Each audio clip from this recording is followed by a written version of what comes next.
all the way back to the Mahabharata and the Bhagavad Gita, which are some ancient Indian texts. And there they talk about Vimanas. And in these Vimanas were talked about and written about that they actually had Mercury engines and were able to levitate and fly silently across the land and transport the kings and elites from place to place.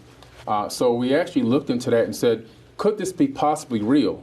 And the more we looked into it, the more we found that it could potentially be very, very real theoretically. Mm-hmm. So we started experimenting with different concepts of using mercury because that's what they used. And mercury is a ferrofluid. It's actually a liquid metal.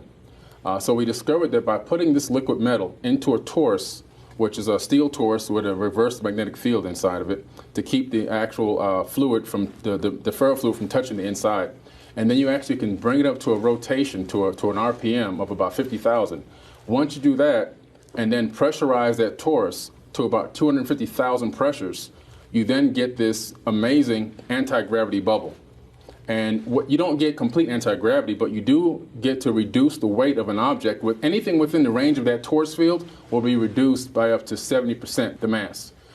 So these are some of the theories that we're experimenting with, and we're very excited about it because it really looks like we'll be able to provide something that could potentially provide an anti-gravity or reduce the mass of an object.